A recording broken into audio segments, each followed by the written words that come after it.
Taylor Alison Swift hi December ni som pathum sang kha zakua somrai pakua jing dar nga lemni som pasari khan Reading Pennsylvania United States a lo pianga tun kum sang hira som pakua tan chuan kum som thum mani mek tina ni chu apa hing chu Scott Kingsley Swift ania anu chu Andrea Swift ania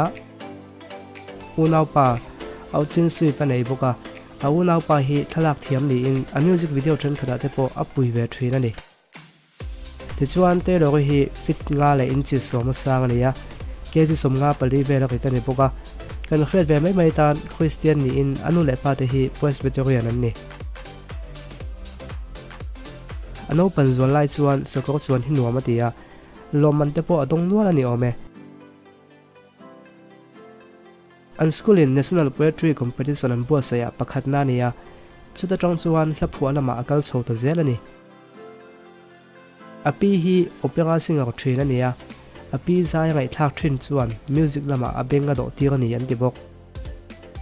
kumsom pakhat mi lekani hian ki ter per thiam towa chumi nu chuan an khuwa engti puipuya emote perform thina country singer Sanaya Twain te DC60 te hi phurna petu ten nia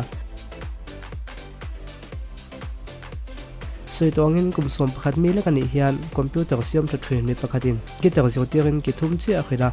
chuta tang chuan atui chhota viawa ala phu ama sakber chu lucky u ti khani kumsom paliani hian Nashville sabota amalam hunata na thazok nia khia in an pema ti chuan a thlotlin na tur in tran chovin Sony ATV ho chuan contract an sign puya songwriter atana contract an sign puila no pang berani nge ni amma saberatan sang ni la perukhan tim makro ti chu asiama hei hian CMT Music Award adon tir nge hemin hu hian single moi tak tak le lo ting tak tak aron ti chok chhozela Billboard Top Country chart aron lang chowa a album ma saber chu he Top Country chart a hian panhina aron ni chho thei ta ni November sang ni la period khan Fearless ti album aron ti chuak le a Billboard 200 ta pakhat na ron ni chowin sang ni la pakwa phei chuan album khal chuan hem ber lo ni chhota ni tichuan You Belong With Me ti te Love Story ti te chu voi makta duai li chuang download ten ni hloma ama hian Grammy Award som Billboard Music Award som ni pathum Country Music Association Award som pakhat Academy of Country Music Award pariat le American Music Award som pakwa te Britain Award te Emmy Award te a alanwal to akan sevek seng am love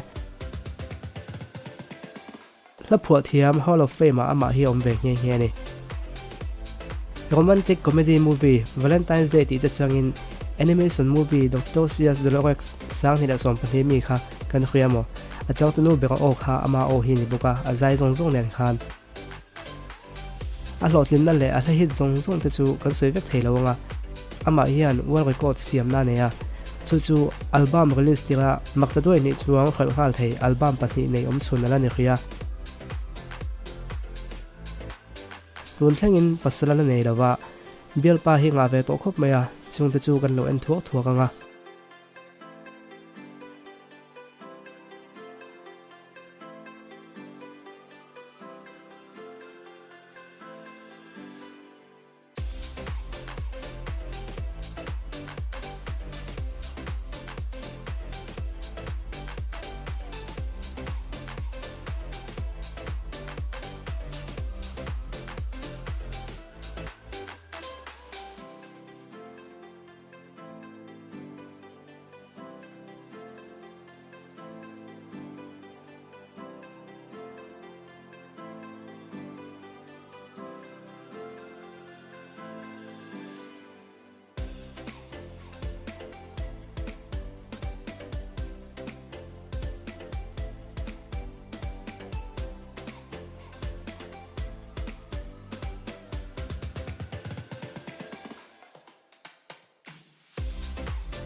tuna hian lem chang thiam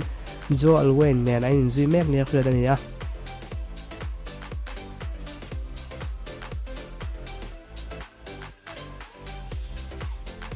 tichuan tuna hian kum khata dollar makta duai zathum som ruk chuang ala lut meka khred de mai tan rul le mai mom hi ati thei thak lowa zo te hi ngai ne em thunga ti chuan akak nei te kan lo en le thuak thuak anga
ole chanchin dang tam tak sei tur te po omanga ama ro chu te lo sui fa chanchin tlang pui kan hriat theina tur chuan khang ho kha ni phot se thlir tu zong zong te in zawai chunga lom thu ko se